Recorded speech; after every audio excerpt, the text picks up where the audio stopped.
Ya, saya ulangi. Bismillahirrahmanirrahim. Assalamualaikum warahmatullahi wabarakatuh. Selamat pagi waktu Jerman, selamat siang waktu Indonesia. Selamat datang teman-teman di kelas bukan minggu ke-12 tapi masih minggu ke-11 dari Geodesi Kelautan. Di hari ini kita akan belajar materi yang cukup menarik menurut saya, yaitu marine gravity atau gaya berat laut dan juga bathymetric use atau bahasa Indonesianya adalah indikasi pertama dari bathymetry menggunakan data satelit altimetri.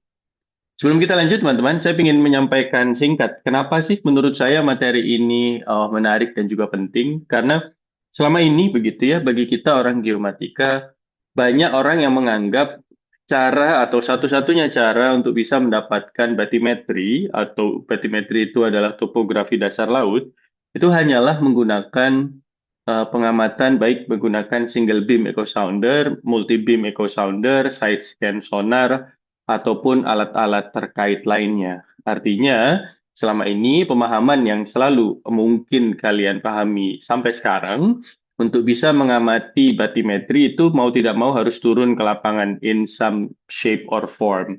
Tidak bisa tiba-tiba kita datang, tidak perlu datang di tempat, tiba-tiba dapat.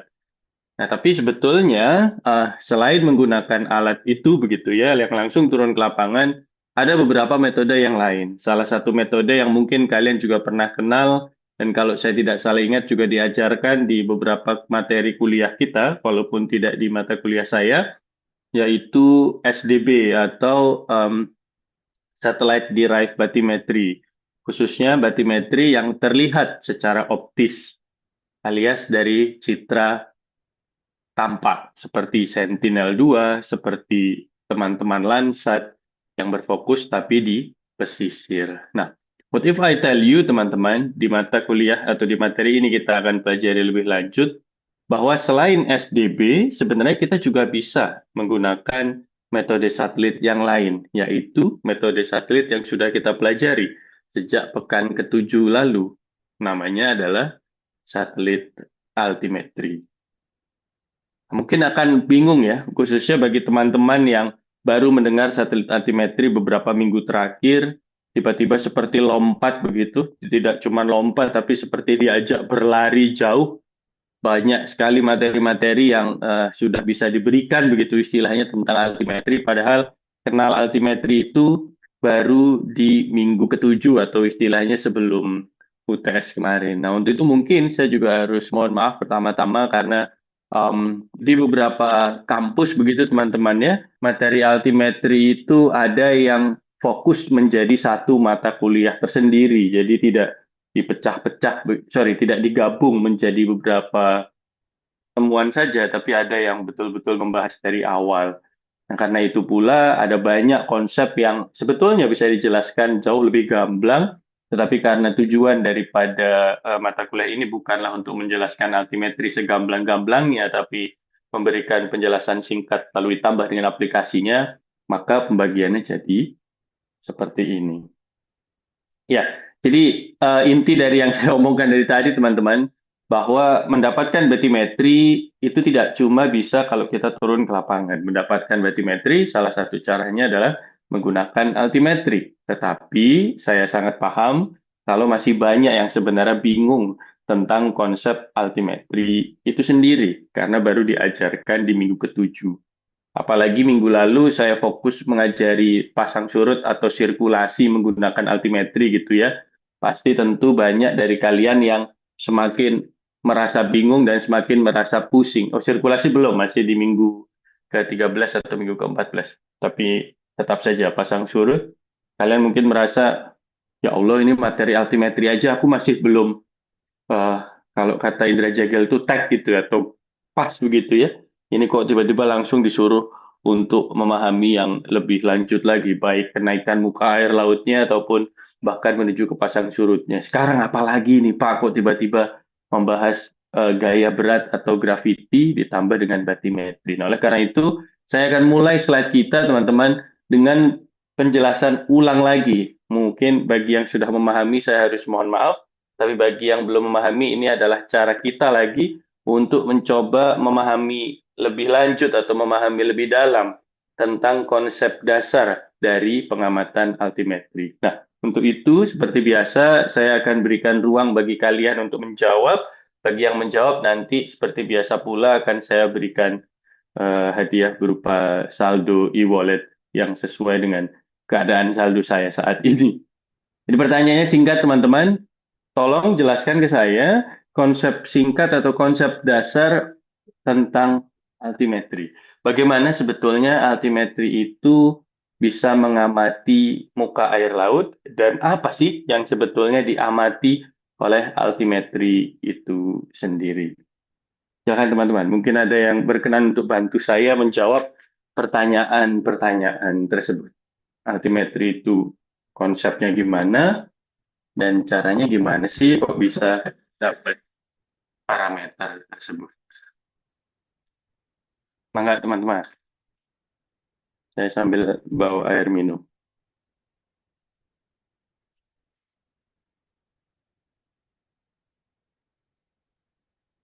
Nggak ada?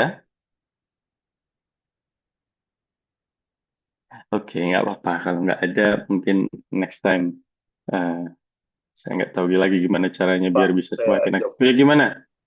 Silakan, saya Mas. jawab, bisa saya coba ya. Thank you.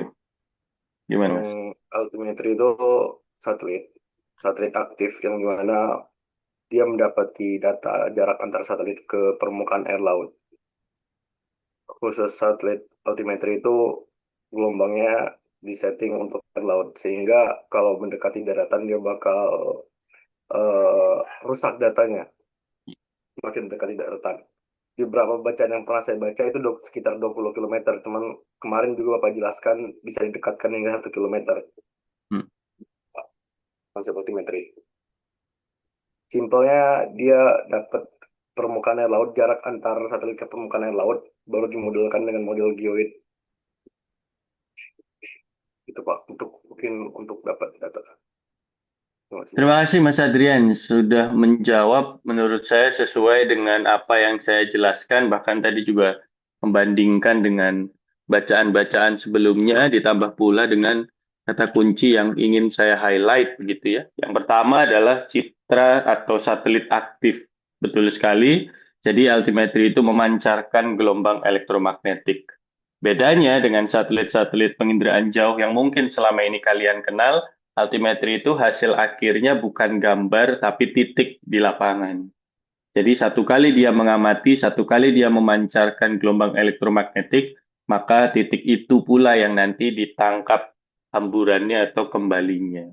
Jadi Mas Adrian juga sudah menjelaskan dengan sangat baik. Terima kasih sekali lagi bahwa altimetri itu mengukur jarak antara si satelit menuju ke permukaan air laut yang didesain untuk laut lepas dan semakin mendekat ke pesisir makin buruk. Awalnya Mas Adrian bilang 20 kilo, tapi melihat penjelasan dari saya jadi tahu kalau bisa lebih dekat sampai 5 atau bahkan 1 kilo sesuai dengan yang saya jelaskan di minggu-minggu sebelumnya.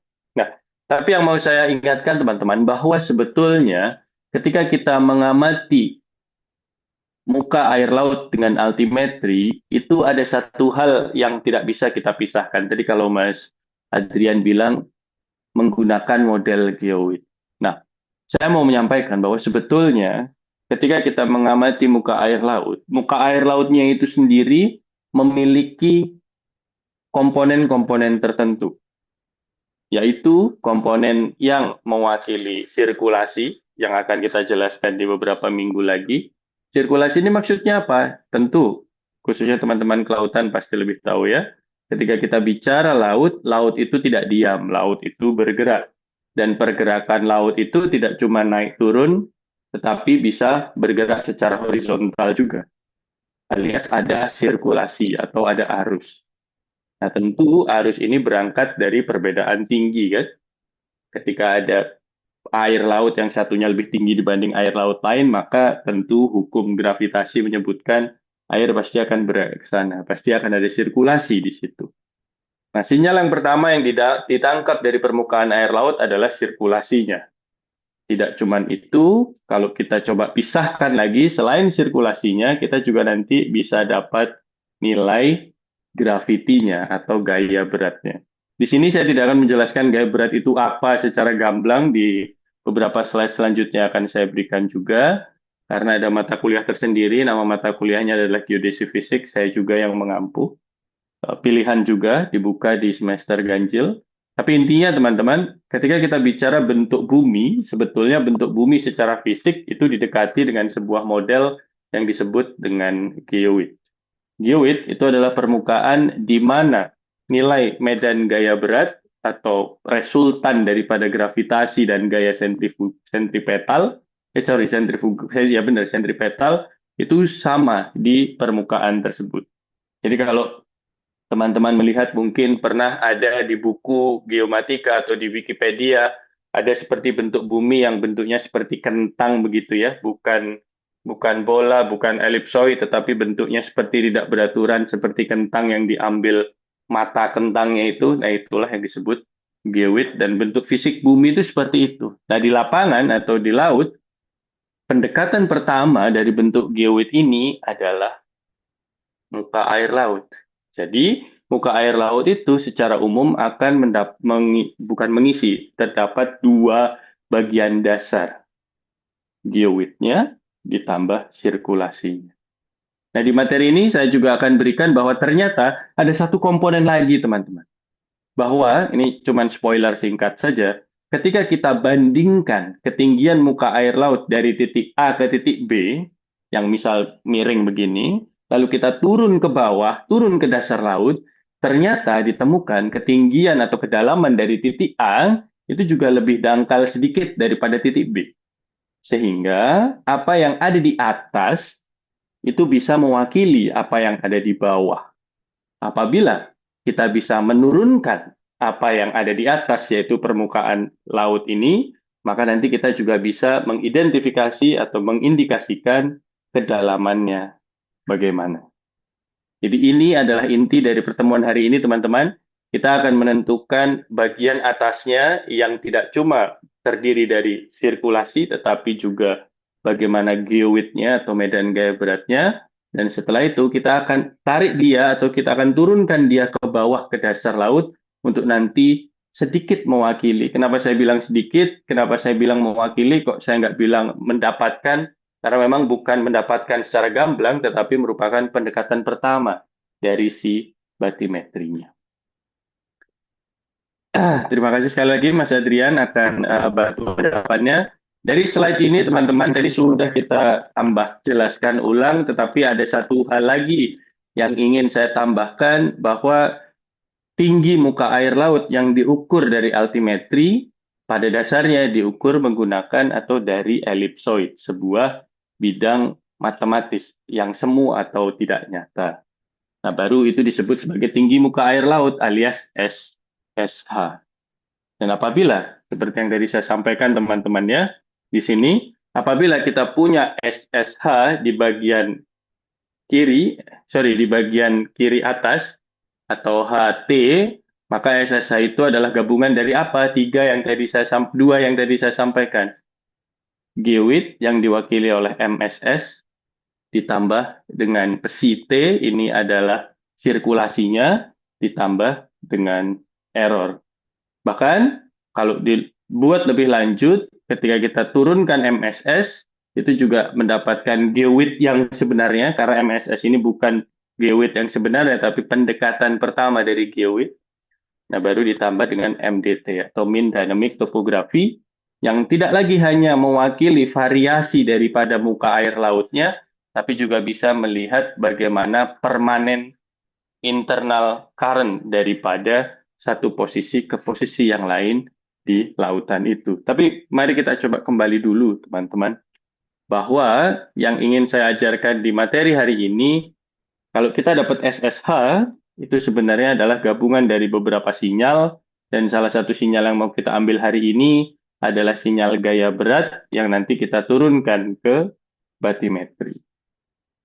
Tapi sebelum itu, mari kita coba lihat secara kontekstual, teman-teman. Saya kemarin atau tadi menyebutkan, mungkin ada yang bingung, Pak, saya itu baru belajar altimetri di minggu ke-7, kok sekarang sudah lompat-lompat aja di materi yang menurut saya, bahkan gravity aja saya nggak tahu nih. Kok tiba-tiba Bapak ngajarin gravity dari altimetri juga, ini maksudnya bagaimana? Bahwa sebetulnya minggu ke-7 sampai minggu ke-14, teman-teman, khususnya untuk minggu ke-15 itu adalah update sebetulnya dari kondisi terkini. Kesemuanya ini memang akan, em, mungkin kalian sudah mulai notice ya, berfokus ke altimetri dan aplikasi turunannya, serta alat-alat yang bisa membantu atau wahana-wahana yang bisa membantu pengamatan altimetri tersebut. Dan oleh karena itu, tentu kalian masih ingat, di minggu ke-7 kita belajar tentang dasar dari altimetri dan parameter yang penting dari altimetri itu, yaitu SSH dan juga SLA. Nah, di minggu ke-9 setelah UTS kita juga belajar tentang bagaimana kalau SSH ini dicari trennya, dicari perubahannya, yaitu perubahan muka air laut yang nanti mewakili perubahan iklim. Di minggu ke-10 lalu kita bandingkan apabila ternyata data SSH ini kita cari pasang surutnya, karena di minggu ketiga kita juga sudah belajar pasang surut toh. Nah, di sini adalah salah satu input daripada data pasang surut itu. Nah, di minggu ini kita berfokus tidak lagi ke SSH satu titik saja, tetapi bagaimana SSH itu nanti bisa diturunkan menjadi gaya berat dan diturunkan lagi menjadi batimetri. Baru nanti di minggu ke-12 saya akan tambahkan pengetahuan tentang misi gaya berat atau satelit gaya berat yang sebenarnya yang metodenya sedikit berbeda dengan altimetri tetapi tujuannya sama, yaitu mendapatkan medan gaya berat atau gravity field of the earth sebagai salah satu bagian dari pilar ketiga geodesi. Lanjut lagi teman-teman, kembali ke slide yang tadi. Di hari ini, seperti yang tadi saya sampaikan, kita akan berfokus ke dua hal, yaitu marine gravity dan batimetri. Yang perlu diingat, di sini sudah ditulis ya, juga saya mengutipnya dari slide-nya Pak Ole atau Pak Profesor Anderson, bahwa marine gravity dan bathymetric interpretation itu tidak datang dari SSH saja, tetapi SSH-nya harus dirata-ratakan terlebih dahulu sehingga nanti bisa kita pisahkan antara sinyal geowit atau sinyal gaya berat, sinyal sirkulasi, dan juga nanti sinyal yang mewakili dari geowit itu ke batimetri, dan tentu kita juga harus sudah menghilangkan errornya. Ada caution teman-teman, mungkin ini yang jadi salah kaprah, sayangnya kalau kita, saya tidak tahu teman-teman kelautan apakah mengalami ini atau tidak, tetapi seringkali ketika saya berdiskusi dengan teman-teman geofisika, berdiskusi dengan teman-teman geologi, mereka itu selalu menggunakan data yang nanti akan saya jelaskan di sini sebagai gold standard atau standar data yang mereka pakai untuk mewakili baik itu topografi ataupun batimetri. Datanya itu sering disebut sebagai Topex Poseidon UCSD yang dikeluarkan oleh timnya Pak Sunwell. Nah, sebenarnya teman-teman, data itu tidak bisa digunakan sebagai gold standard atau sebagai standar utamanya. Banyak sekali penelitian-penelitian geofisika yang menurut saya ya salah kaprah dalam tanda kutip menggunakan data itu dan menganggap bahwa resolusinya itu bahkan sampai sekian puluh atau sekian ratus meter. Padahal data itu memiliki resolusi yang sangat besar. Dalam arti besar itu dalam konteks geomatika itu berarti kecil ya. Resolusinya sangat coarse sampai pada taraf puluhan kilometer. Dia memang ada data setiap 500 meter atau berapa kilo, tetapi data itu sebetulnya hanyalah interpolasi saja, tidak mewakili ketelitian atau kebaikan data yang sebenarnya. Data apa itu, Pak? Biasanya yang dipakai oleh teman-teman geologi ataupun geofisika itu adalah data topografi yang disebut sebagai data Topex Poseidon, seringkali saya membaca, atau data batimetri yang juga disebut sebagai data Topex Poseidon. Again, saya tidak bilang itu tidak bisa dipakai, saya tidak bisa bilang itu salah, tapi yang mau saya sampaikan, Topex Poseidon itu adalah satelit altimetri. Tujuan utama dia itu bukan untuk mendapatkan gravity, let alone mendapatkan batimetri. Tujuan dia adalah mendapatkan tinggi muka air laut, sea surface height. Baru dari situ diturunkan ke gravity, diturunkan ke batimetri. Hasilnya apa? Pendekatan, indikasi pertama. Apakah besar salahnya? Bisa jadi. Apakah bisa dipakai? Tentu bisa dengan asumsi tertentu, dengan keterbatasan tertentu, dan dengan keyakinan yang juga harus dibatasi tingkat yakinnya. Nah, sekarang saya tanya mungkin bagi teman-teman kelautan yang semoga berkenan menjawab, ketika kalian menggunakan data batimetri, teman-teman, mungkin selain menggunakan data BATNAS, data apa yang biasanya kalian pakai dalam konteks penelitian atau dalam konteks kuliah kalian selama ini? Apakah menggunakan data Topex Poseidon tersebut?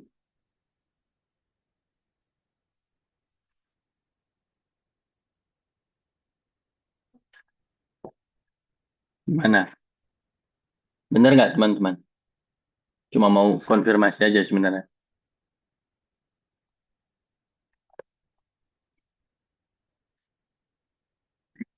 Tidak menjawab. Ya, nggak apa-apa. Jadi teman-teman, saya ulangi bahwa again, I'm not throwing shades around. Saya tidak bilang teman-teman geologi, teman-teman geofisika, teman-teman kelautan atau yang menggunakan itu salah. Tidak. Tetapi bagi saya itu agak sedikit salah kaprah yang perlu dikoreksi bahwa data Topex Poseidon itu bukan gold standard. Data itu adalah data pendekatan pertama yang bisa digunakan apabila memang tidak ada data lain yang tersedia di lokasi tersebut. Tapi jangan sampai data itu dibilang sebagai data dengan resolusi ratusan meter, karena data itu tidak memiliki resolusi ratusan meter.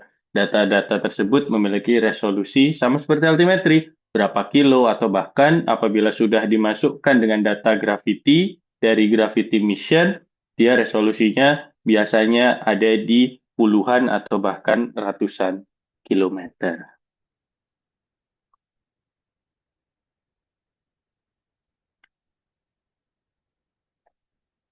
Ya, kalau ada pertanyaan langsung saja teman-teman bisa dilontarkan. Kalau tidak, kita akan lanjut ke bagian selanjutnya. Di sini teman-teman, kalau kalian lihat ada MSS, ada N, ada MDT. Sebenarnya mereka itu apa sih? Kalau kalian ingat, saya juga sudah jelaskan begitu teman-temannya, khususnya kaitannya dengan SSH dan SLA. Tapi biar kalian semakin mengerti, mari kita coba review mereka ini secara singkat. Jadi, parameter pertama yang penting untuk kalian ingat namanya adalah SSH. Apa sih SSH itu? SSH itu singkatan dari sea surface height atau tinggi muka air laut yang mewakili jarak antara elipsoid menuju ke permukaan air lautnya. Dia didapatkan dari pengurangan antara jarak antara elipsoid ke altimetri dan altimetri ke permukaan air laut. Jadi atas ini dikurangi ini, sisanya tentu sisa ini saja. Nah, SSH itu mewakili tinggi muka air laut di waktu itu. Makanya ada orang bilang H dalam kurung T. Ini adalah salah satu contoh dari pengejauhan tahan atau penjelasan akan SSH itu. Karena SSH itu di setiap waktu, di setiap T nilainya berbeda. Yang kedua, teman-teman, apabila kita punya SSH dan SSH ini kita rata-ratakan dalam waktu sekian tahun, maka kita akan dapat mean sea surface atau muka air laut rata-rata dari si SSH ini. Muka air laut rata-rata ini tentu tidak berubah. Jadi MSS tidak lagi ada dalam kurung T, bukan merupakan fungsi terhadap waktu lagi, karena dia sudah merupakan rata-rata dari SSH. Sebagai catatan saja, salah satu mahasiswa saya dulu di angkatan 2017 di tahun 2021-2022 namanya aduh saya lupa namanya. Atika atau Alifah ya, saya agak lupa. Nah, beliau itu melakukan penelitian skripsi membangun model MSS di perairan Sumatera menggunakan data satelit altimetri selama 12 tahun. Ini salah satu contoh dari real penelitian yang dilakukan begitu ya. Nah, dari itu ketika kita punya SSH dihitung rata-rata jadi MSS, maka ketika kita kurangkan mereka berdua, kita dapat yang namanya SLA. Jadi asumsinya Kalau ini SSH dan MSS ada di sini agak sedikit di bawahnya, maka pengurangan antara SSH dan MSS itu disebut sebagai SLA. SLA itu adalah sea level anomali atau dalam tanda lain atau dalam tanda kutip merupakan nilai variasi muka air laut di waktu tertentu apabila dibandingkan dengan rata-rata muka air laut sepanjang waktu tersebut. Itu adalah SSH, MSS, dan SLA. Nah, sekarang teman-teman, saya tambah informasi dengan GeoWidth dan MDT.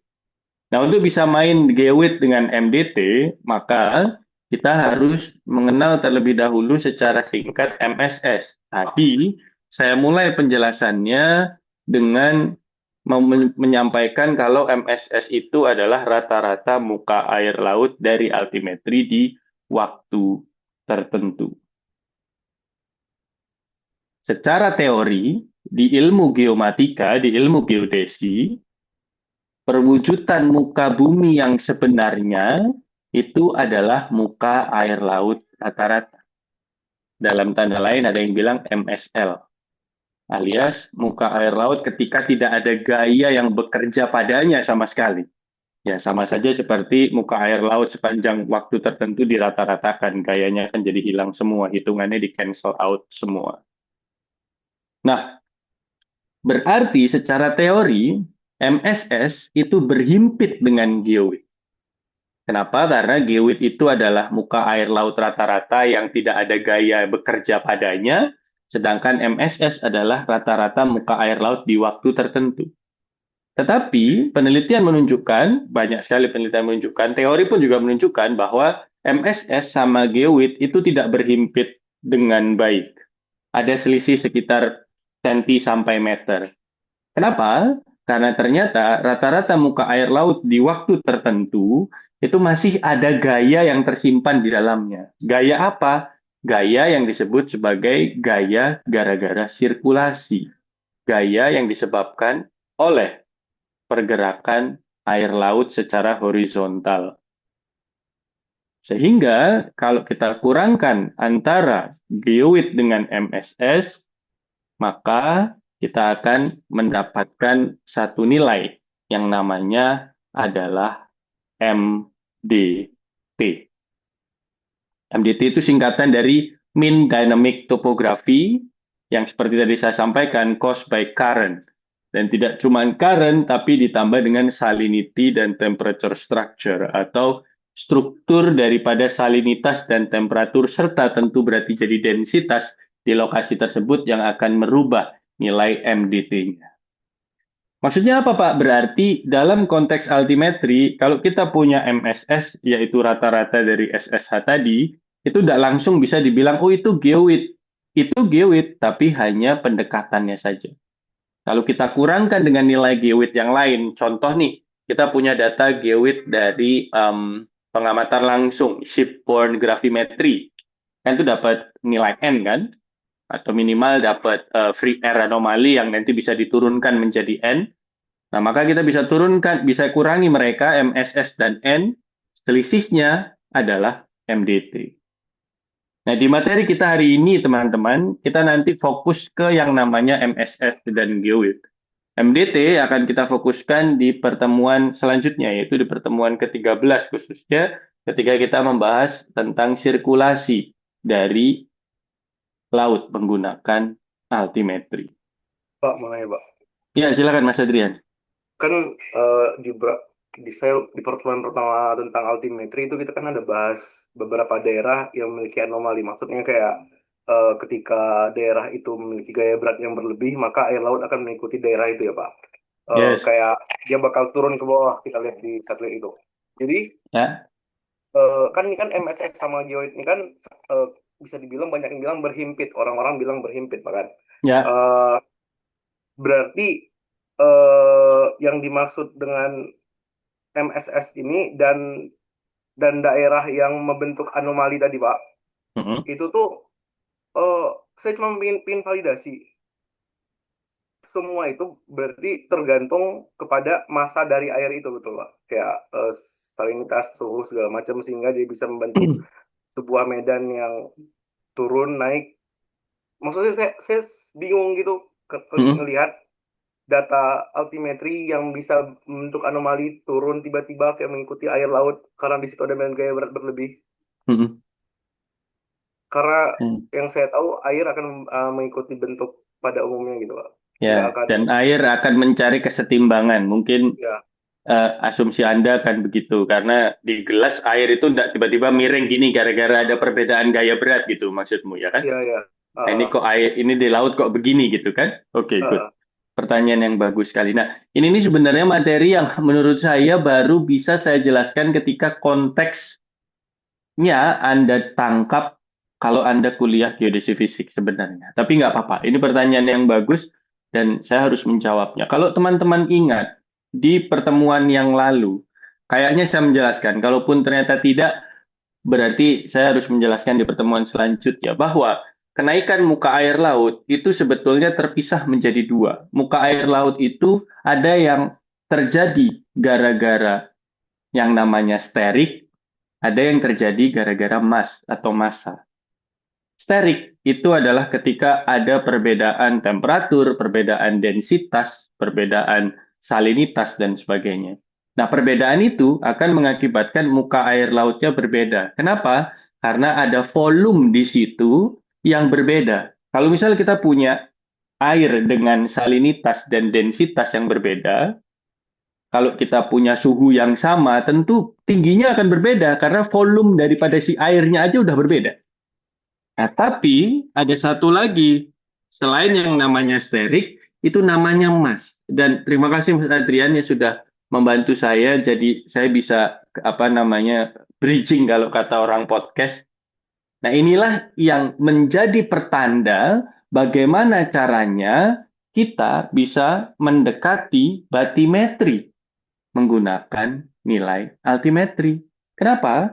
Karena si MSS itu ternyata juga tidak cuma mewakili sirkulasi yang sudah dipecah jadi MDT tadi, tapi juga gara-gara massa. Kenapa? Karena medan gaya berat itu tidak hanya tergantung oleh massa air, Mas, tapi massa daratan yang ada di dasarnya. Logikanya berarti kalau daerah dangkal, maka masanya lebih banyak daripada daerah yang dalam. Karena massa jenis air dan massa jenis tanah lebih berat massa jenis tanah tentunya toh. Ketika luasnya sama, volumenya sama, maka tentu bobot atau beratnya jadi lebih berat tanah. Benar nggak?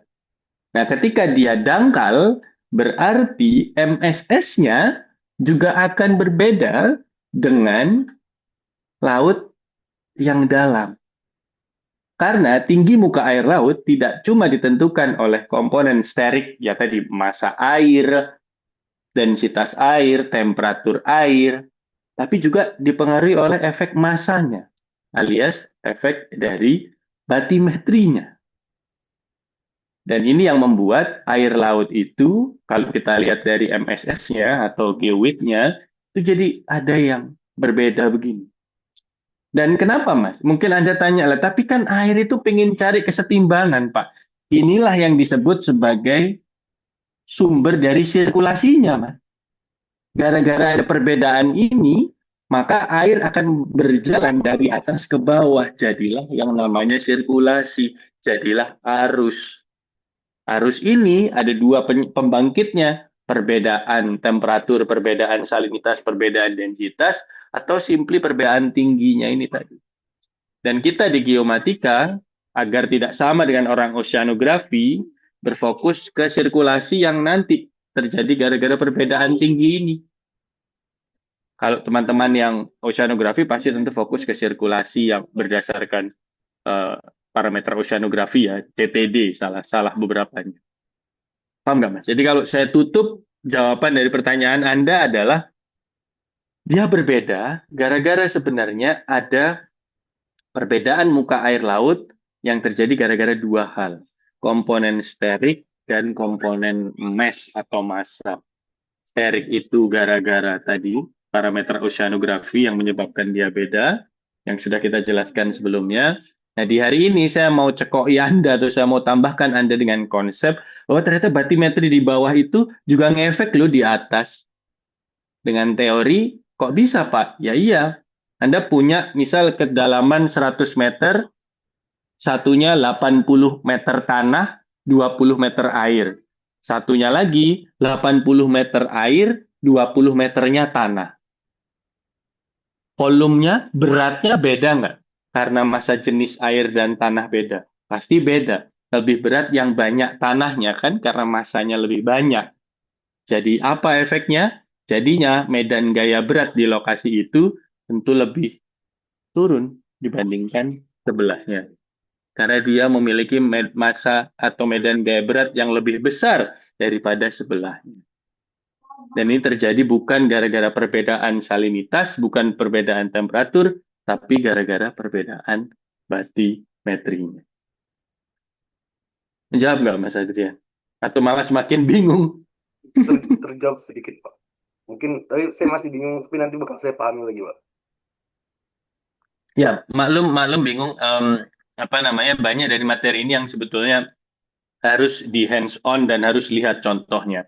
Semoga di materi ini di beberapa slide selanjutnya akan menjadi jauh lebih jelas tentang apa yang saya sebutkan dan apa yang saya maksudkan. Teman-teman, slide ini akan saya tutup dengan informasi bahwa mean dynamic topography itu gambarnya seperti yang ada di bagian tengah. Dan kalau kalian notice, teman-teman, mean dynamic topography inilah sebagai main driver atau bukan pengaruh ya, faktor utama dari tadi yang saya sebut sirkulasi, teman-teman.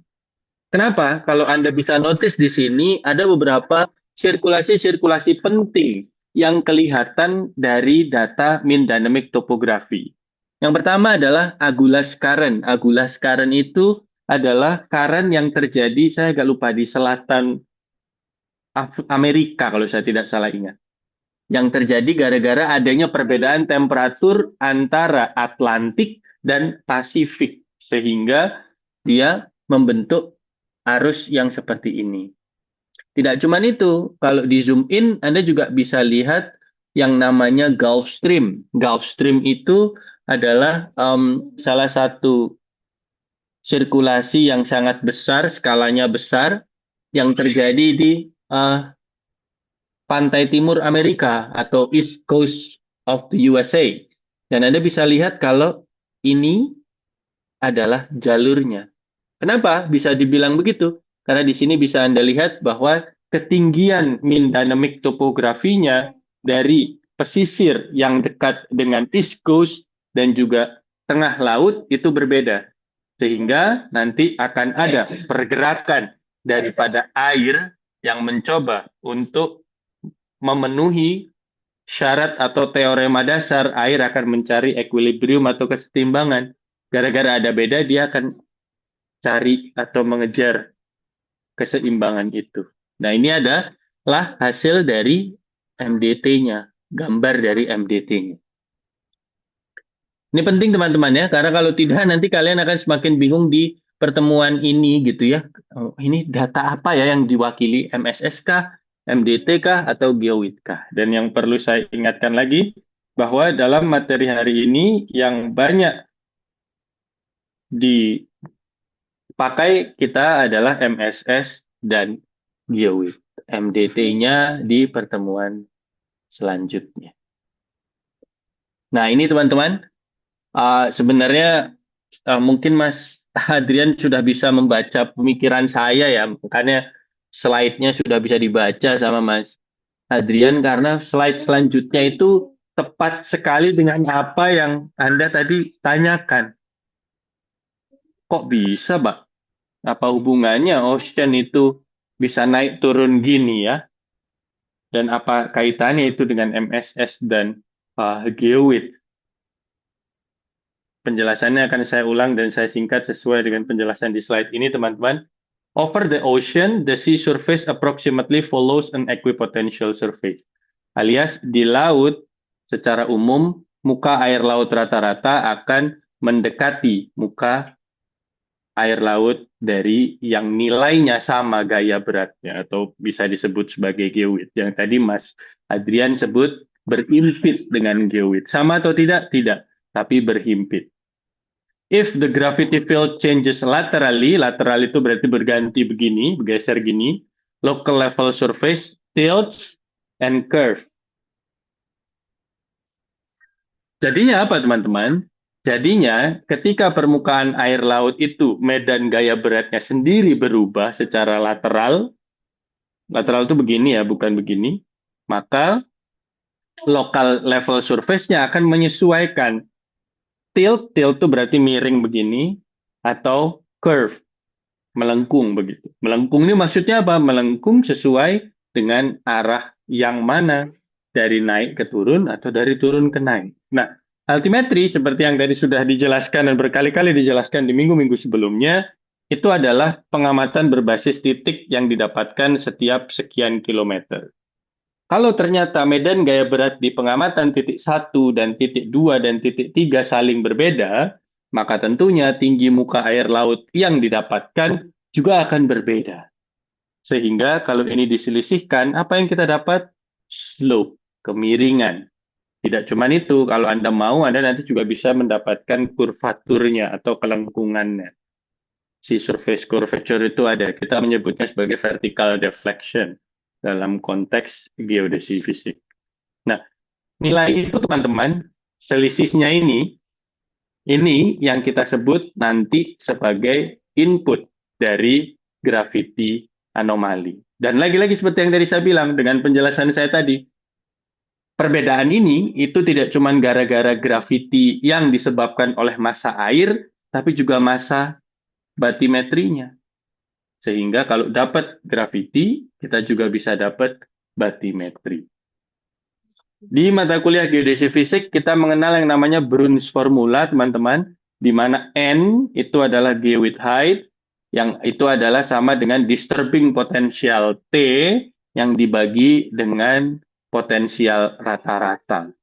Jadi N itu adalah selisih tinggi antara elipsoid ke geoid yang mewakili seberapa besar si gaya berat itu apabila dibandingkan dengan sebuah bidang yang disebut sebagai gaya berat rata-rata si elipsoid ini.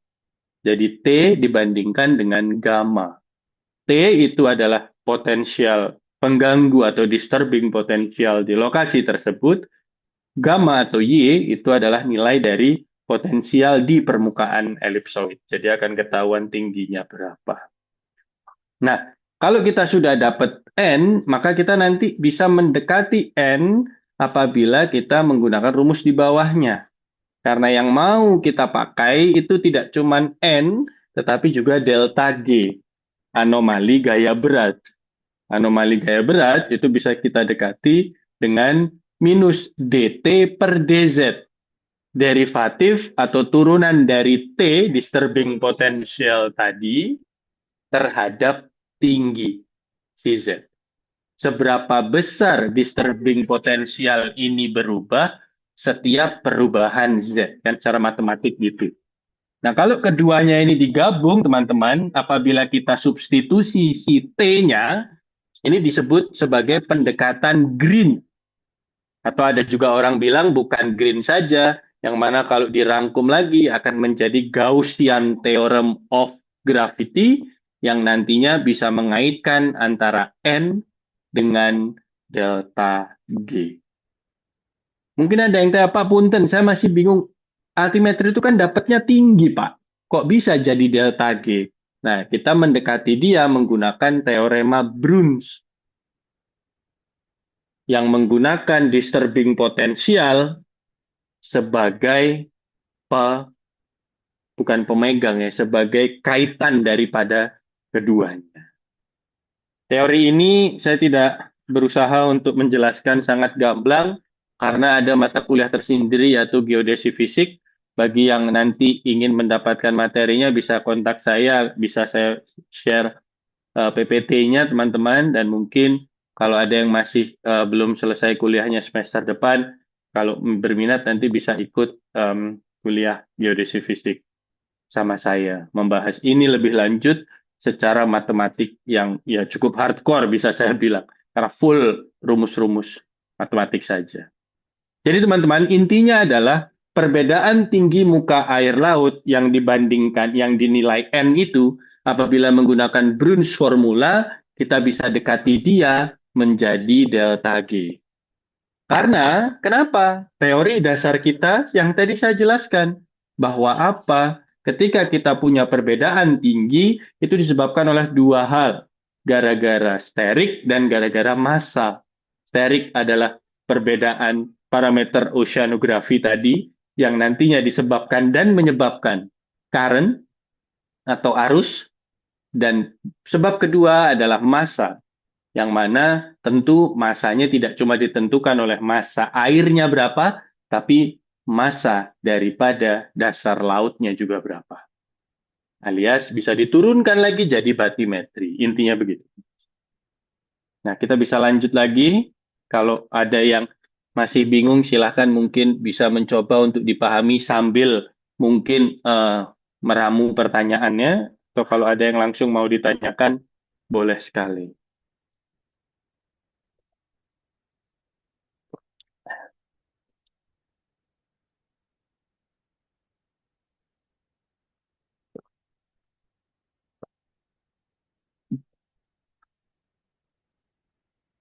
Kalau tidak ada, kita lanjut dulu teman-teman.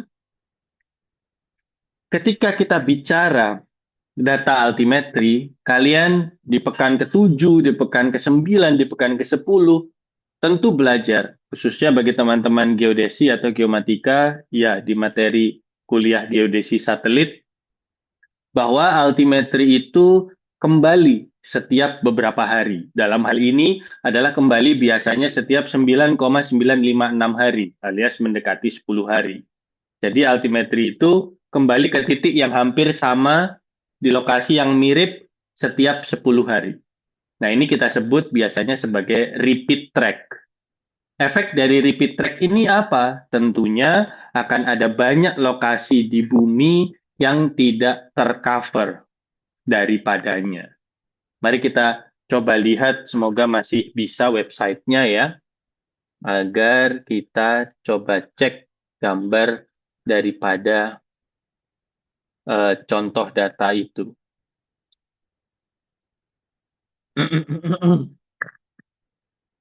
Semoga bisa.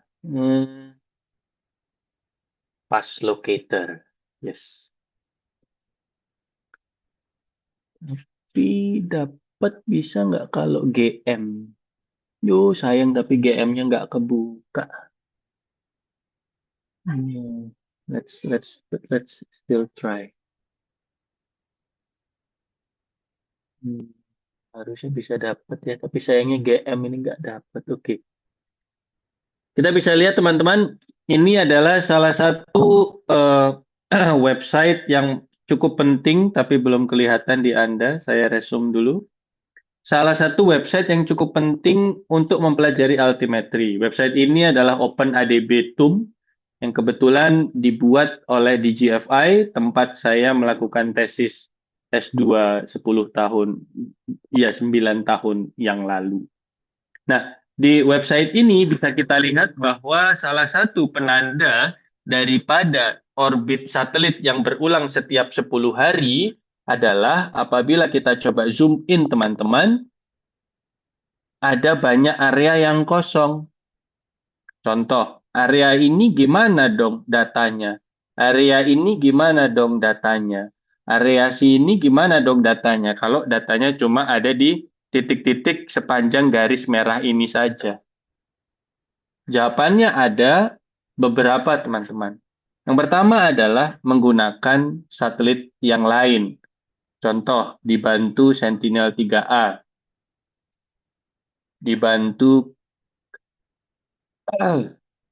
Sentinel-6A, harusnya sama Sentinel-6A dengan Jason. Nah, kalau sekarang ini ada Topex Poseidon yang sedikit berbeda, atau menggunakan orbit lain. Nah, sayangnya di sini tidak ada ya, harusnya ada di sini. Kalau kalian lihat ada GM1 dan GM2. Ini adalah istilah dari geodetic mission. Nah, geodetic mission itu jadi lebih sedikit selisihnya antara satu garis merah ke garis merah lain, tapi dia jadi tidak kembali datanya karena si satelitnya itu mementingkan jarak antar pengamatan secara spasial daripada kembali ke lokasi yang sama. Saya tidak akan menjelaskan terlalu jauh, teman-teman. Ini adalah materi dari geodesi satelit tentang orbit sebetulnya. Tetapi intinya adalah kalau kita coba harusnya di sini bisa ya, di Cryosat akan lebih kelihatan. Nah, Cryosat ini adalah contoh dari satelit. Cryosat yang warna kuning ya, teman-teman. Satelit yang menggunakan pendekatan orbit geodetik itu tadi. Kalau kita coba zoom in lebih dalam lagi, teman-teman, maka kita bisa lihat apabila kita misal contoh, saya mau punya penelitian di lokasi ini saja, Pak, misal. Di lokasi sini, begitu. Maka, kalau Anda tidak pakai data Cryosat, kita matikan Cryosatnya, Anda hanya akan bisa mendapatkan data Sentinel-3A yang berfokus di dekat Tanggamus, di dekat apa sih namanya, saya lupa di daerah ini tuh ibu kotanya, di dekat mana Bandar Lampung, khususnya di Pringsewu atau Pesawaran situ ya, dekat Cukuh Balak di bagian kiri sini, dan juga di dekat pesisir barat ataupun di Krui di yang warna ungu.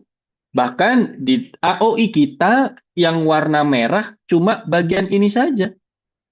Anda bisa lihat ya. Cuman bagian sini saja. Jadi data JSON 2 cuman ada di dekat Seblat sama Krui saja. Di daerah lainnya tidak ada. Nah, bagus nggak ini buat graffiti? Tidak. Makanya biasanya dalam graffiti kita pakai yang orbitnya bersifat geodetik. Nominal menggunakan Cryosat 2. Anda bisa lihat menggunakan data Cryosat 2, coverage-nya jadi lebih baik secara spasial di dalam AOI kita yang berwarna oranye ini.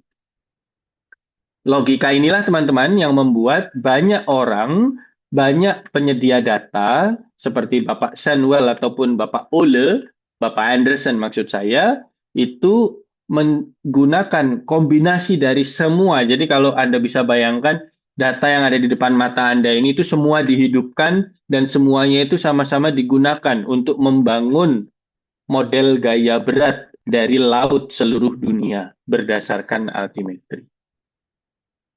Nah, teorinya ada di slide yang saya jelaskan setelah ini.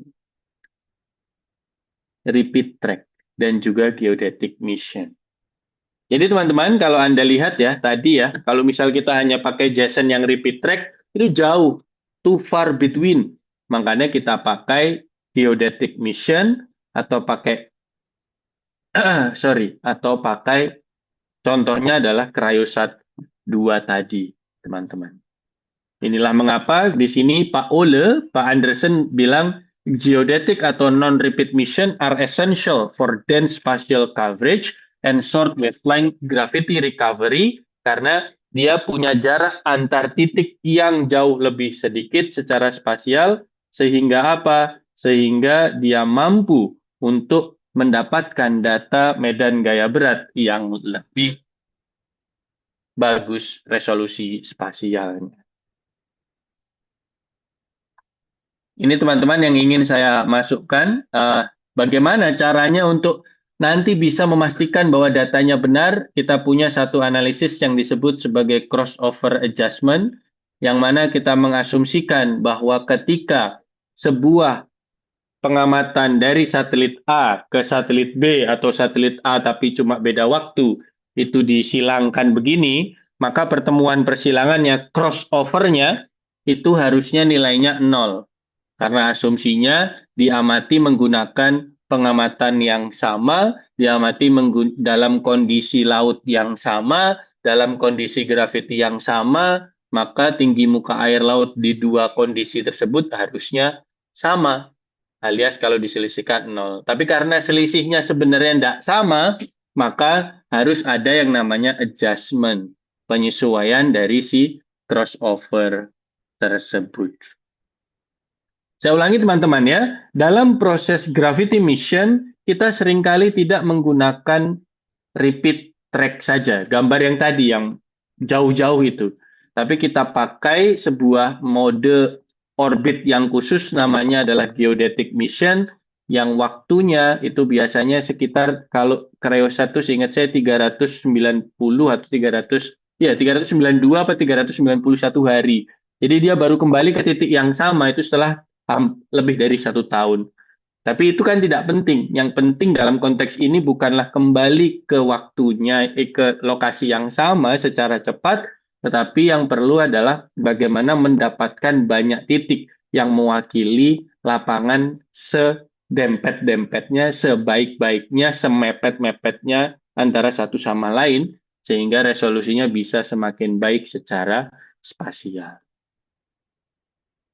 Kita lanjut, teman-teman. Nah, ini juga materi yang sebenarnya menurut saya lagi-lagi harusnya tidak saya jelaskan terlalu gamblang karena ini adalah materi yang tidak bisa saya pisahkan dari geodesi fisik.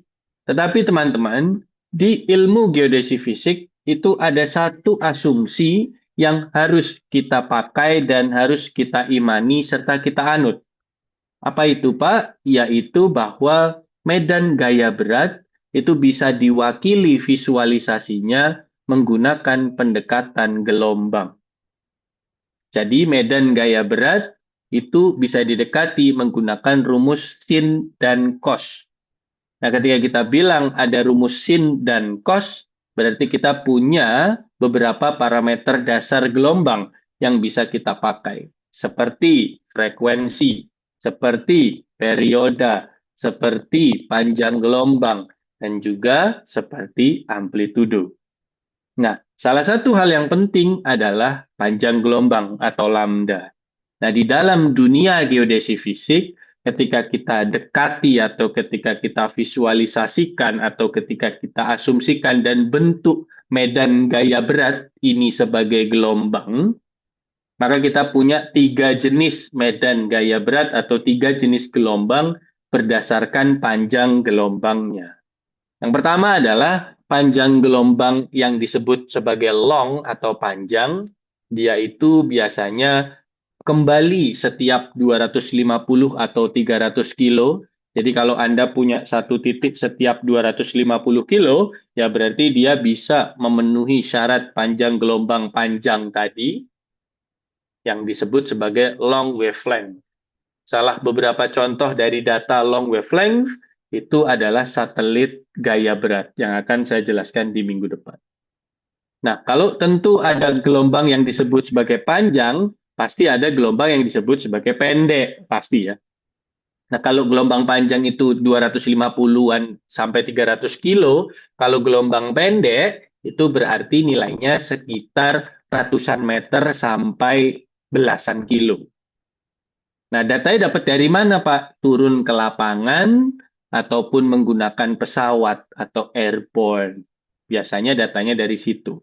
Itu kalau di darat. Kalau di laut, berarti turun ke lapangan pakai shipborne gravimetry ataupun pakai airborne gravimetry yang menjorok sampai ke laut. Seperti salah satu analisis dari skripsi mahasiswa saya, namanya Abdillah Faruk, angkatan 2021, yang membandingkan antara performa dari gaya berat yang didapatkan dari pesawat atau airborne gravity, alatnya dibawa ke pesawat yang dilancarkan akuisisinya itu di bagian utara Pulau Sumatera, kala itu Sumatera Utara, Aceh begitu. Dan saya bandingkan dengan data-data yang terkait di lokasi yang sama, tapi dari altimetri dan juga dari data shipborne serta dari data model gaya beratnya itu sendiri. Nah, kalau berarti tadi saya sudah jelaskan ada yang panjang dan ada yang pendek, ada satu lagi teman-teman yang melengkapi, yaitu menengah. Tapi ada beberapa orang yang bilang itu bukan menengah tapi residu, alias sisa dari panjang dan pendek. Tapi kalau saya lebih suka ngomongnya menengah. Karena akan lengkap dalam teori dan dalam pikiran kita. Kalau kita punya gelombang pendek, punya gelombang panjang, berarti punya gelombang yang medium juga. Nah, gelombang medium itu berada di titik antara belasan kilo sampai 250 kilo. Dan kalian pasti tahu ketika kita bicara altimetri, Altimetri itu bisa dapat antara belasan kilo sampai puluhan kilo tersebut. Berarti altimetri itu fit in atau masuk dengan seamless, dengan nyaman tanpa terganggu di zona panjang gelombang yang bersifat menengah. Itu tadi dalam konteks sumber data gaya berat berdasarkan panjang gelombangnya. Tentu dengan asumsi tadi teman-teman bahwa gaya berat visualisasinya adalah menggunakan konsep gelombang. Nah, this is exactly wavelength logiknya teman-teman. Tentang tadi gelombang panjang, gelombang menengah, dan gelombang pendek. Nah, kita akan tutup slide ini dengan sebuah metode yang sering dipakai oleh teman-teman geodesi fisik, tapi mungkin belum kalian pahami, atau pernah kalian baca tapi bingung, yaitu remove, compute, restore. Apa itu maksudnya, Pak? Ketika kita mencoba untuk memisahkan nilai gaya berat, kita bisa sebut gaya berat ini adalah N gitu teman-teman ya. Yang mana nilai gaya berat N ini itu terbagi menjadi 3 bagian tadi. Ada 3 bagian panjang, ada menengah, dan ada yang pendek. Nah, panjang seperti yang tadi saya bilang dapat dari satelit gaya berat. Pendek dapat dari mana? Dapat dari data lapangan. Menengah dapat dari altimetri. Pendek bisa dapat juga dari mana? Dari pesawat, airborne gravity. Nah, ketika Anda punya data model yang mewakili gelombang panjang, maka dalam sebuah rumus yang disebut sebagai bagian remove, Anda bisa mengurangi nilai gaya berat utuh yang didapatkan di lokasi itu. Misal dapatnya N gitu, N dikurangi dengan N model. Sehingga asumsinya delta N yang didapatkan itu adalah penjumlahan antara bagian pendek dan bagian menengah. Bagian panjangnya sudah terhapus, sudah dikurangi tadi. Nah, delta N ini kalau Anda ingat rumus Bruns tadi bisa dimasukkan ke rumusnya sehingga nanti dapat delta G. Dan ini adalah delta G yang mewakili pendek dan menengah. Disitulah namanya compute. Di remove long wavelength-nya, di compute hasilnya, kalau sudah dapat hasilnya baru di restore, dikembalikan gelombang panjang tadi. Tapi ingat kalau tadi N-nya yang saya pakai, karena yang sekarang sudah delta G yang saya pakai, berarti yang saya tambahkan adalah delta G dari model. Voila, dapatlah delta G yang nggak cuma mewakili pendek dan menengah, tapi pendek, menengah, dan panjang. Intinya apa sih Pak? Intinya adalah hal ini yang digunakan oleh banyak peneliti seperti Pak Sunwell ataupun Pak Anderson dalam membangun medan gaya berat laut mereka dari altimetri itu. Jadi mereka tidak seujuk-ujuk sekonyong-konyong pakai data altimetri tok, tidak. Tapi mereka mengurangi impact dari gelombang panjang dari model, mengurangi impact dari gelombang pendek kalau ada data lapangannya, sehingga betul-betul tersisa dari altimetri. Nah, baru nanti si altimetri ini dihitung. Nah, nanti dapat delta G, lalu dikembalikan delta G dari pendek dan juga dari panjang. Sehingga delta G-nya tidak lagi mewakili altimetri saja, tetapi delta G-nya sudah mewakili keseluruhan bagian dari gelombang gaya berat.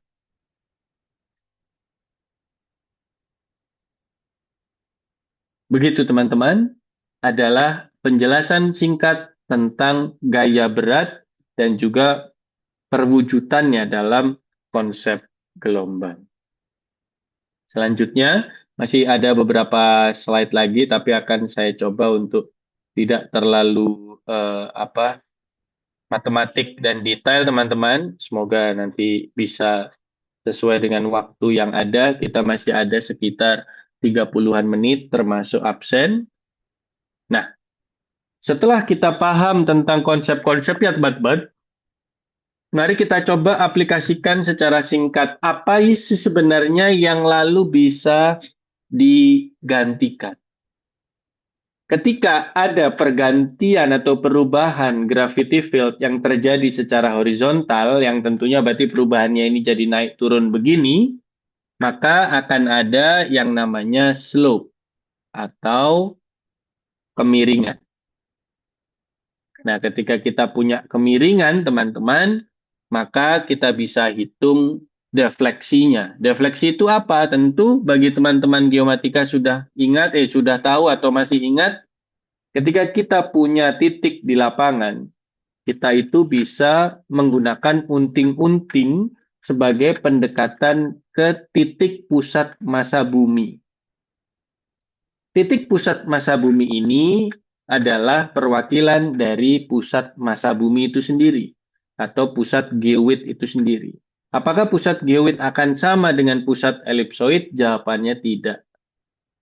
Oleh karena itu, ketika Anda bentuk garis lurus dari permukaan tempat Anda berdiri dan membuat garis tegak lurus daripadanya, maka nanti akan ada selisih secara vertikal antara Anda turun garis lurus itu ke dasar ke pusat daripada elipsoid itu dengan berapa kenyataan unting-untingnya mengarah, yang mana mengarahnya bukan ke pusat teoretis daripada si elipsoid, tapi ke pusat bumi yang sebenarnya, pusat massa ya, saya harus bilang, bukan pusat magnet, tapi pusat massa.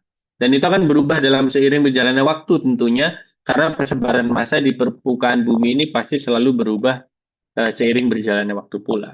Nah, ketika Anda dapat selisih vertikalnya, nah ini yang disebut sebagai vertical deflection. Nah, ketika kita pakai ini, teman-teman, seperti yang tadi saya sebutkan, teorinya menyebutkan kalau vertical deflection ini, delta G ini, perbedaan N itu antara satu lokasi dengan lokasi lain sehingga si surface-nya miring begini, itu tidak cuma terjadi gara-gara massa air, tidak cuma terjadi gara-gara komponen oceanografi yang tadi ditanyakan oleh Mas Adrian, tetapi juga disebabkan oleh komponen massa dari dasar lautnya.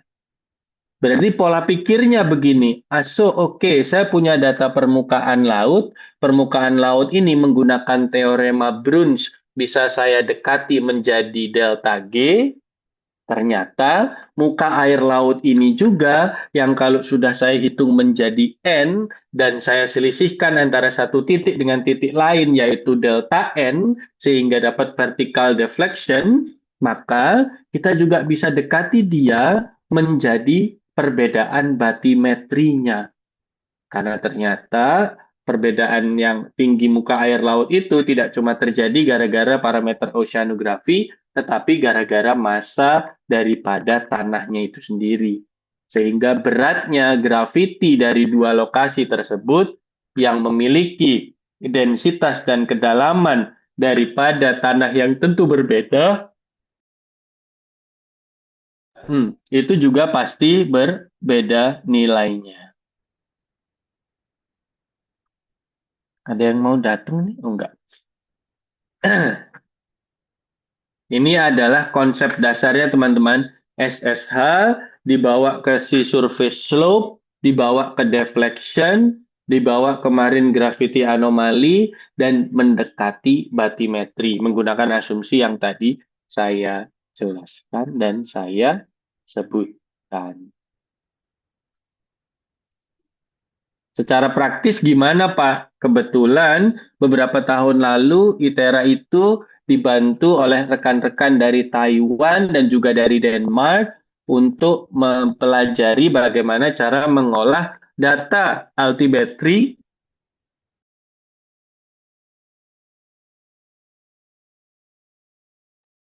menjadi data medan gaya berat dengan flowchart sederhana yang ada di bagian kanan, yang bagian tengah. Kita dapat altimeter data dan kita lakukan retracking sebagai opsinya apabila Anda mau, karena yang di Taiwan melakukannya. Setelah itu akan mendapatkan SSH yang terkoreksi.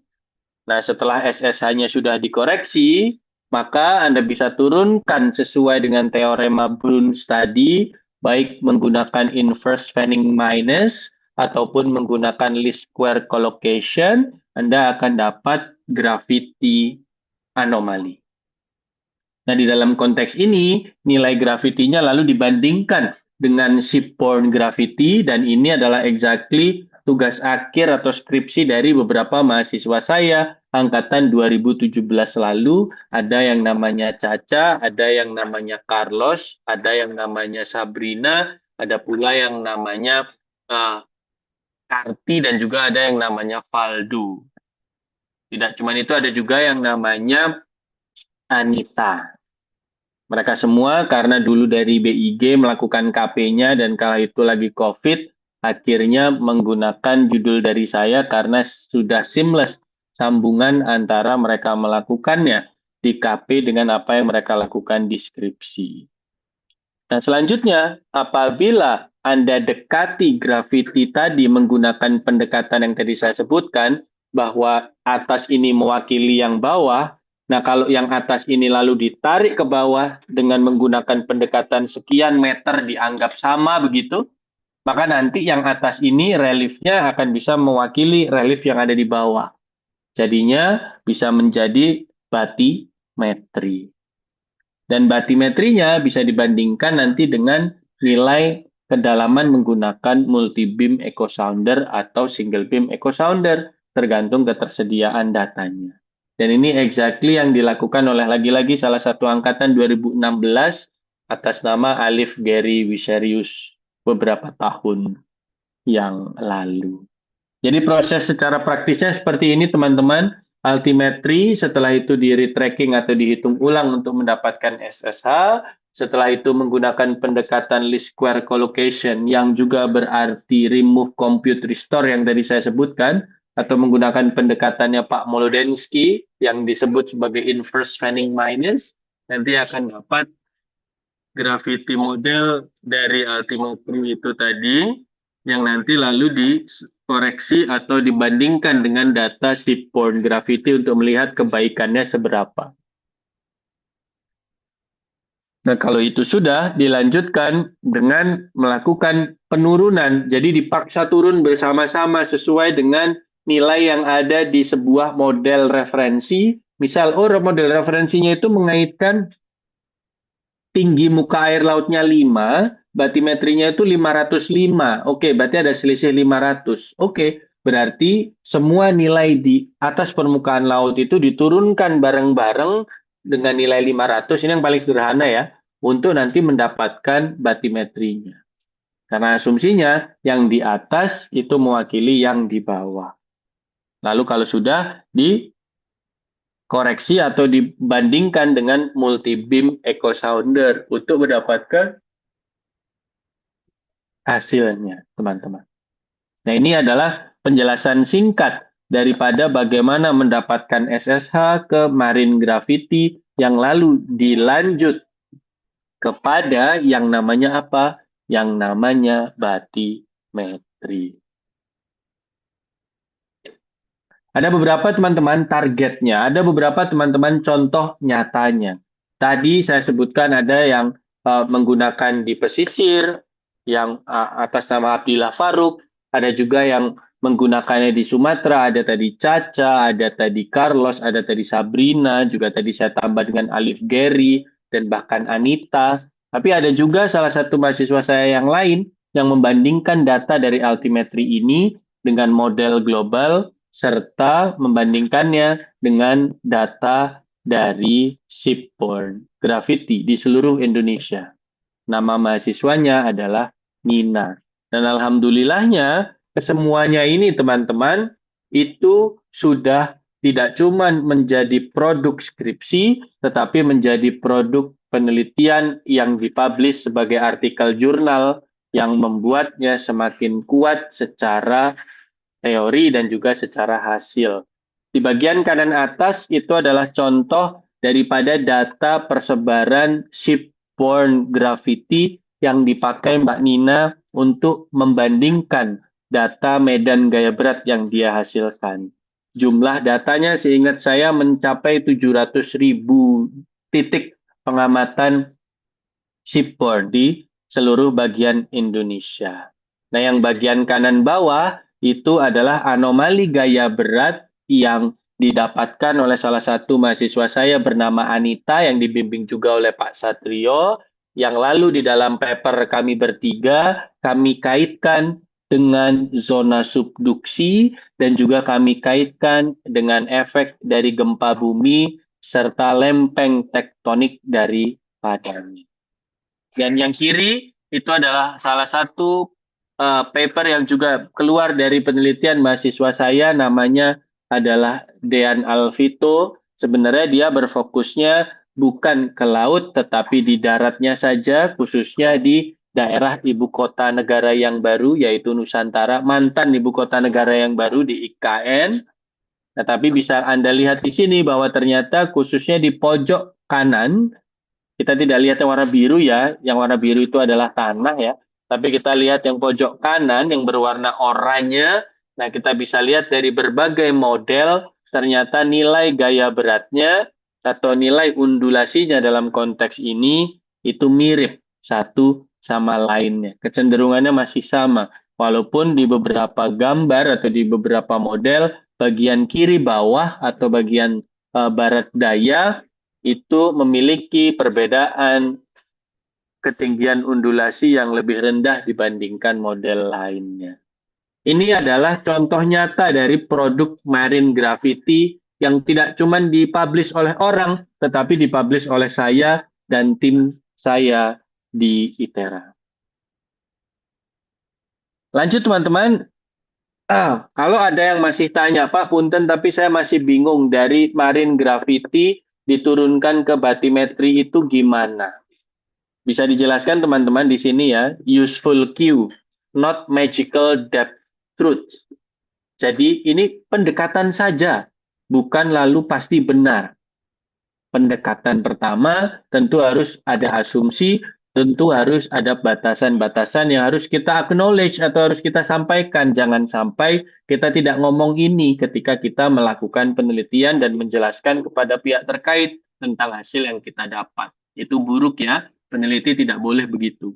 Kalau peneliti cuma bisa bilang A, ya jangan sampai peneliti tersebut berani bilang B, C, D, bahkan memberikan saran sampai ke Z. Karena itu tidak nyambung dan tidak sesuai dengan yang dia punya. Nah, teorinya teman-teman, large seafloor relief produces gravity anomalies because rock and seawater have strong density contrast. Yang tadi sudah saya jelaskan gara-gara pertanyaan luar biasa dari Mas Adrian. Pak, perbedaan muka air laut itu apakah terjadi juga gara-gara massa air? Iya, tapi tidak cuma massa air, tapi massa air yang juga ditambah dengan kontrasnya dengan massa batuan atau massa daratan di bawahnya. Artinya apa? Seafloor itu membuat gravity anomali dan kalian tahu permukaan air laut itu mewakili medan gaya berat. Berarti apa yang ada di atas itu juga mewakili ada yang di bawah. Gara-gara yang di bawah itu juga mempengaruhi nilai muka air laut yang di atas. Jadi kalau mau mudah seperti yang tadi saya sampaikan, menggunakan Bugge atau Parker Style Intuition alias tinggal ditarik langsung ke bawah sebesar D. Atau kalau mau lebih kompleks bisa menggunakan inversi. Jadi tidak sekadar langsung dikurangi dengan nilai tertentu, tetapi membentuk model matematik yang memasukkan semua parameter, sehingga apabila kita punya sisi ruas kiri, kita bisa cari ruas kanannya sebagai inversinya.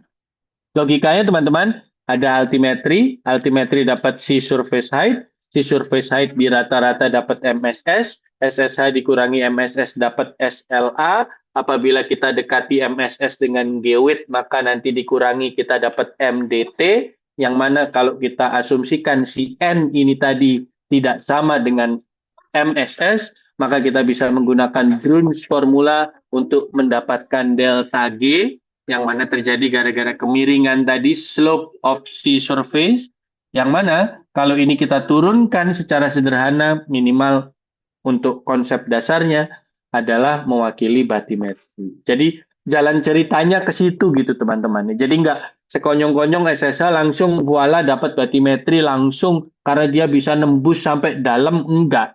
Dia dari atas lalu didekati ke bawah. Ingat ya, altimetri tidak bisa nembus sinyalnya. Jadi tidak seperti multi beam echo sounder yang langsung sampai bawah begitu, ini enggak. Ini cuma di atas lalu didekati untuk ke arah yang bawah. Ini yang perlu diingat karena banyak teman-teman kami, mahasiswa saya juga, yang salah mengerti ini. Dikiranya altimetri itu bisa nangkep sampai bawah. Enggak, altimetri itu terbatas di permukaan aja. Tapi apa yang terjadi di permukaan itu bisa kita dekomposisi, bisa kita bedah, bisa kita olah, sehingga bisa mewakili banyak sinyal dan banyak fenomena. Salah satunya adalah graviti, salah duanya mendekatinya dengan batimetri. Ini sedikit penjelasan yang tadi juga sudah dijelaskan dengan baik oleh Mas Adrian, bahwa yang pertama ketika kita bermain dengan pesisir, tentu kejelekan atau kesulitan dari data altimetri membuat bermain dengan pesisir harus hati-hati. Tidak cuma itu, kalau misal ada sedimen cover yang tentu akan banyak khususnya di laut-laut yang granul-granul atau turbiditasnya cukup keruh dan merupakan muara biasanya, tentu hasilnya juga tidak akan bagus. Kenapa? Karena granules-granules atau endapan ini itu tentunya tidak terlalu mempengaruhi anomali gaya berat kan dibanding sama tanah yang ada di bawahnya yang topsoil atau bedrock, sehingga nanti bisa jadi kedalaman yang didapatkan itu tidak terlalu tepat. Selanjutnya juga teman-teman, kita juga perlu memperhatikan beberapa setting dan keterbatasan. Karena apa? Kalau kita menggunakan konteks dan konsep isostasi, yaitu bagaimana daripada sebuah lokasi yang tinggi dari kedalaman tanahnya berbeda-beda, maka tentu bisa juga nilai daripada densitasnya bisa jadi berbeda.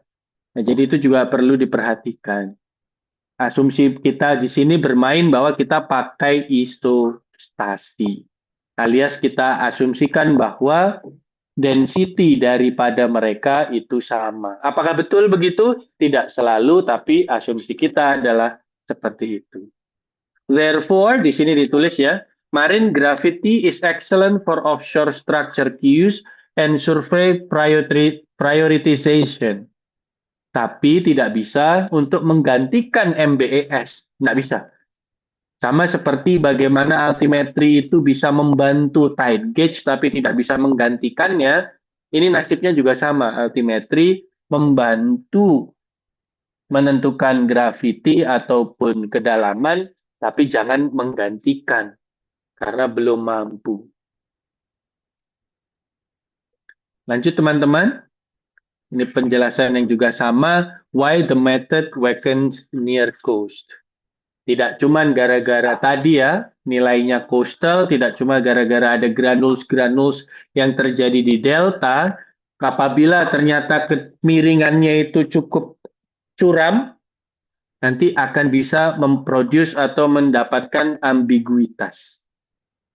Nah, kalau di slide ini kesimpulannya adalah bisa dipakai tapi sebagai bantuan, jangan dipakai satu-satunya, maka di slide yang ini kalau bisa setiap hasil harus dibandingkan dengan data sumber lain seperti data shipborne gravity, seperti kedalaman dari MBES, seperti peta laut dan sebagainya. Jadi ini adalah caveat atau disclaimer yang bagi saya pantas untuk membatasi bahwa altimetri itu masih working in progress kayak Carhartt. Jadi kita tidak bisa langsung membuat, oke, kita ganti aja pakai altimetri semua, wis. Tidak bisa, harus dibantu dengan yang lain. Itulah kenapa teman-teman, di awal tadi saya mention, seringkali teman-teman geologi, teman-teman geofisika, teman-teman kelautan juga beberapa, itu ada yang salah kaprah dalam menggunakan model ini. Jangan jadikan itu sebagai gold standard, no. Jadikan itu sebagai salah satu input, boleh. Khususnya apabila di lokasi itu tidak ada data lainnya. Tapi ingat, dalam analisisnya jangan lalu ngeklaim bahwa resolusinya sekian, padahal sebetulnya resolusinya tidak segitu. Dan jangan lalu Anda bisa menganalisis sampai ke relief-relief yang memiliki resolusi sekian ratus meter, padahal sudah jelas-jelas datanya, sumbernya saja, itu resolusinya bisa sampai belasan, puluhan, atau bahkan ratusan meter untuk setiap titiknya. Apa yang dilihat di mata kita itu sebenarnya bukan data, tapi interpolasi dari datanya. Makanya harus hati-hati dalam melakukan analisis. Khususnya apabila menggunakan data altimetri untuk apapun kegunaannya. Nah, di sini saya cuma mau menambahkan teman-teman, why gravity helps bathymetry where ships are sparse. Seperti yang kita tahu, laut itu 70% daripada bumi. Tapi ada orang menyebutkan, saya agak lupa ya, ketua NASA atau ketua NOAA beberapa tahun yang lalu menyebutkan, kita ini berlomba-lomba menuju ke luar angkasa, tapi ingat dasar laut kita itu baru berapa persen yang sudah dipetakan dengan baik. Artinya, sebenarnya banyak sekali peluang yang bisa kita lakukan. Untuk apa? Untuk mencari dan memetakan dasar laut dengan lebih baik. Tapi sayangnya, kalau mau memetakan dengan sangat baik alias turun langsung ke lapangan, itu sangat mahal. Bisa dibuktikan dengan kalau kalian mengikuti dulu kejadian MH370, nah itu mereka dibekali uang berapa ratus juta US dollar gitu, dan langsung habis hanya dalam waktu beberapa bulan kalau saya tidak salah untuk operasional. Kesimpulannya teman-teman, kalau kita punya altimetri, kita bisa bantu datanya. Tapi apakah altimetri jadi solusi satu-satunya? Tentu tidak. Dia menjadi komplementer, menjadi penambah data agar density atau densitas atau jumlah data yang dipakai semakin banyak. Dan ada beberapa produk daripada bathymetry yang mungkin bisa Anda pakai seperti contoh Gapco, seperti contoh Batnas, seperti contoh data dari Bapak Samuel ini sendiri yang disebut biasanya sebagai UCSD Topex Poseidon itu. Dan ada beberapa yang lain. Tapi teman-teman, ada satu yang ingin saya sebutkan apabila mungkin ada yang tanya, terus buat apa Pak gunanya data altimetri kalau gitu? Penelitian terbaru menunjukkan di tahun 2026, penelitian bersama antara Pak Anderson dengan Pak Senwell dengan beberapa anggota lainnya, salah satunya adalah teman saya yang kalau tidak salah tahun lalu sudah tidak lagi bekerja di kantor yang sama dengan saya di Bonn, namanya Adili. Nah, itu menemukan bahwa menggunakan satelit altimetri yang baru namanya adalah satelit SWOT bisa digunakan untuk memetakan seamount atau gunung dasar laut yang mana sebelumnya tidak pernah kelihatan. Dan kalau kalian mungkin ingat, beberapa bulan yang lalu pula, teman-teman dari BIG itu publish nama baru untuk beberapa gunung laut yang belum ditemukan sebelumnya. Artinya, kalau misal Anda mungkin nanti jadi orang BIG atau ingin eksplorasi judul skripsi, maka kalian bisa coba pikir, gimana kalau saya pakai data altimetri ini sebagai salah satu penentu atau masukan dari sebuah data bathymetri yang harapannya nanti bisa digunakan untuk mengidentifikasi seamount atau gunung laut tersebut.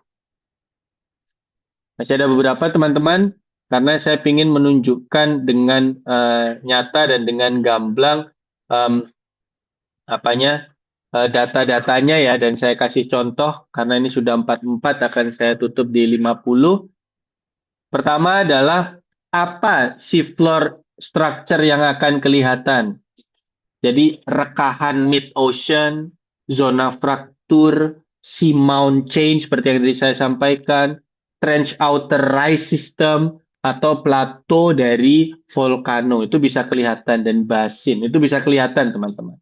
Dan seperti paper saya dan Pak Satrio serta Anita menyebutkan bahwa bisa menjadi pendekatan pertama dari garis sesar atau sesar. Tapi jangan sampai Anda bilang, ini garis sesarnya gara-gara grafiti. Tidak, hanya pendekatan pertama saja. Ada batasannya. Jadi harus dikomplement atau dilengkapi dengan data-data yang lain. Nah, mari kita coba sampaikan teman-teman kesimpulan dari penjelasan materi hari ini adalah ada banyak produk dari Altimetri. Ada SSH sama SLA, ada Marine Gravity Anomaly yang dapat dari SSH dan SLA Altimetri itu, ada yang dapat dari Bathymetry, dan terakhir adalah dari Gravity Mission. Dan perlu diingat, data sea level dari Altimetri itu tidak sama persis dengan data Gravity, tidak sama persis juga dengan data kedalaman. Sumbernya berbeda, dan cara dapatnya pun berbeda. Bathymetry pakai kedalaman alias pakai shape, pakai MBES, kan dia langsung dapat kedalamannya. Kedalaman pakai altimetri merupakan pendekatan. Kalau pakai gravity mission, mau satelit ataupun kapal, kan langsung dapat delta G-nya. Marine gravity anomaly dari altimetri tidak. Dia menurunkan dari N dan delta N alias selisih atau slope dan juga vertical deflection itu tadi, sehingga mendapatkan delta G menggunakan rumus dari teorema Bruns tersebut. Ini adalah data nyatanya teman-teman. Jadi mungkin ada yang bingung, Pak, saya sampai sekarang masih nggak tahu Pak data yang bisa saya pakai yang mana. Di sini saya masukkan ada dua website atau dua webpage lebih tepatnya yang sangat penting di dalam data gravity dan bathymetry dari Altimetry. Yang pertama adalah Marine Gravity di bagian kiri atas atau yang bagian tengah ini, gambar atas, itu adalah perwujudan dari Marine Gravity yang didapatkan dari Altimetry. Dan yang bagian kanannya adalah Marine Topography alias topografi atau bathymetry daripada ke dalam data-data di laut tersebut menggunakan turunan dari data altimetri. Kedua gambar ini merupakan gambar yang dihasilkan oleh timnya Pak Sunwell di Amerika Serikat, wabil khusus di UCSD, ya, University of California San Davis. San Diego, sorry. Dan biasanya disebut sebagai namanya adalah Gravity UCSD ataupun menggunakan topografi yang disebut biasanya either SRTM 15 plus, SRTM 30 plus, atau kalau untuk yang lautan saja biasanya disebut sebagai data Topex Poseidon. Dan ingat, jangan salah kaprah dalam penggunaannya. Bagian kanan itu adalah list dari data yang saya buat sendiri sebagai bagian dari disertasi saya mengenai database daripada data-data gravity di seluruh permukaan bumi untuk laut yang bisa diambil. Yang bagian kanan adalah milik Bapak Sunwell dan tim. Nah, bagian kiri itu adalah milik Bapak Ole Anderson dan tim. Jadi intinya di dunia ini teman-teman atau di ilmu kita sekarang ada dua tim yang fokus untuk mendapatkan dasar laut dan juga gravity. Yang pertama adalah timnya Pak Sunwell yang berbasis di Amerika. Mereka menggunakan pendekatan vertical deflection. Dan yang kedua adalah timnya Pak Ole Anderson yang berbasis di Denmark, di DTU, Danish Technological University, yang mereka berfokus ke pendekatan, kebalik. DTU itu menggunakan vertical deflection, sedangkan Gravity UCSD itu menggunakan delta SSH. Nah, kalau Pak Sunwell itu datanya dari tahun 2012 pertama dia buat, kalau Pak Ole itu dari tahun 2008 dengan penomoran yang sedikit berbeda. Kalau Pak Sunwell itu ada versinya, jadi versi 16 yang pertama, sampai sekarang yang paling baru adalah versi 33,1 atau 33.1.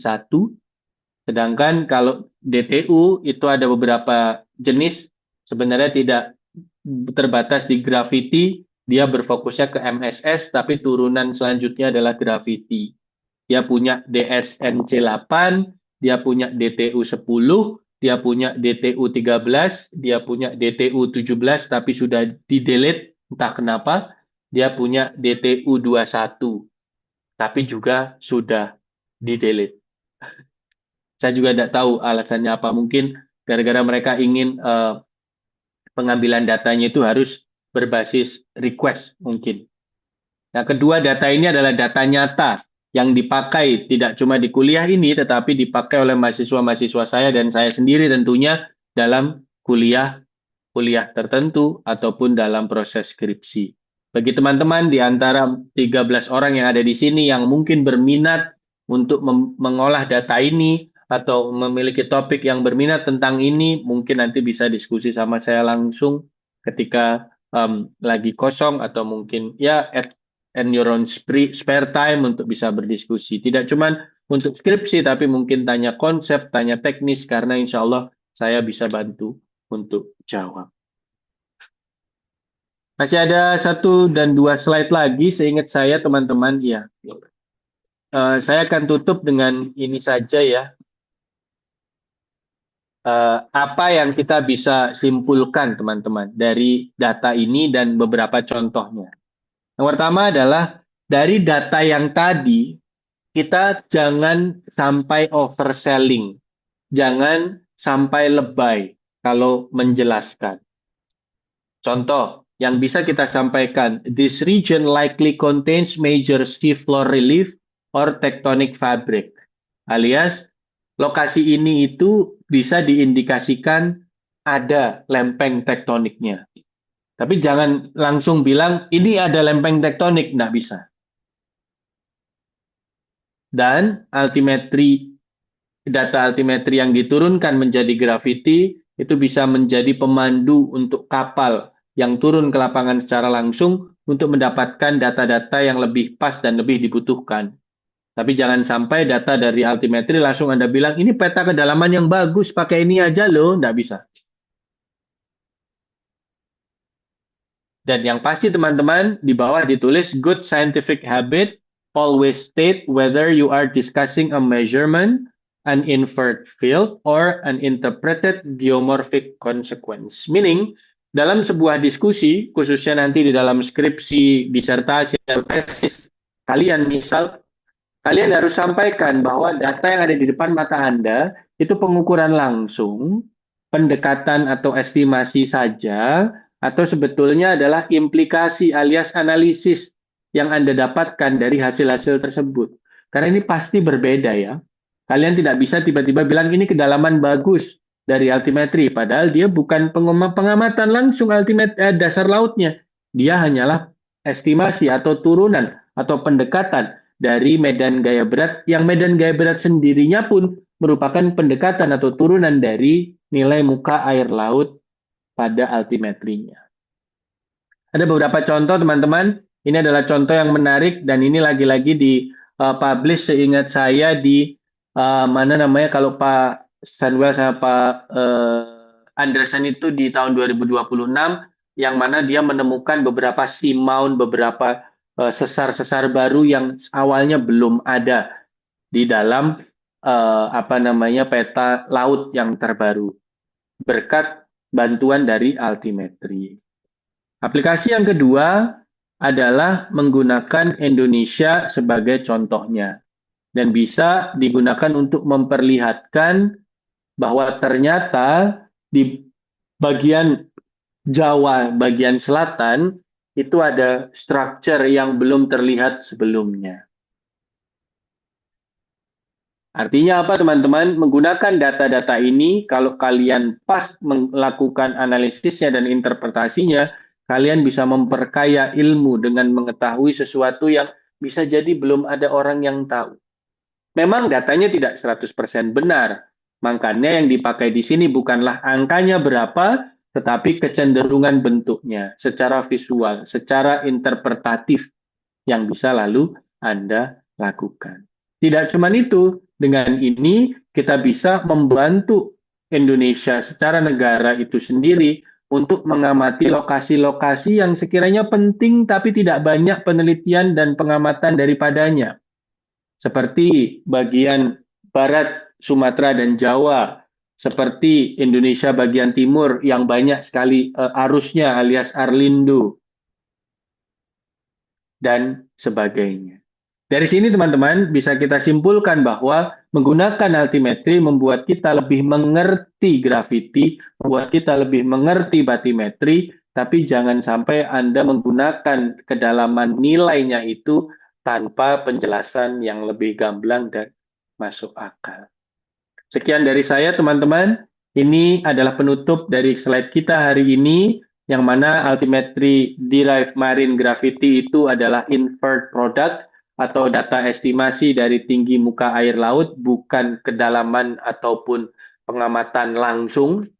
Nah, kalau sudah dapat marine gravity, kita nanti bisa turunkan dia menjadi batimetri, dan again, jangan langsung gunakan datanya sebagai kedalaman yang pasti, tetapi Anda bisa lakukan analisis interpretatif daripadanya, yang mana tentu keterbatasan utamanya adalah kalau dia mendekat ke pesisir atau kalau ada sedimen-sedimen tertentu.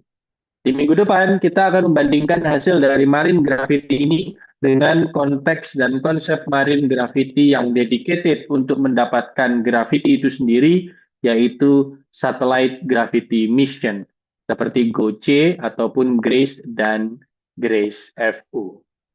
Sekian dari saya, teman-teman. Terima kasih atas waktunya. Bisa kita langsung tutup, sembari kalau ada yang mau tanya, dipersilahkan. Thank you.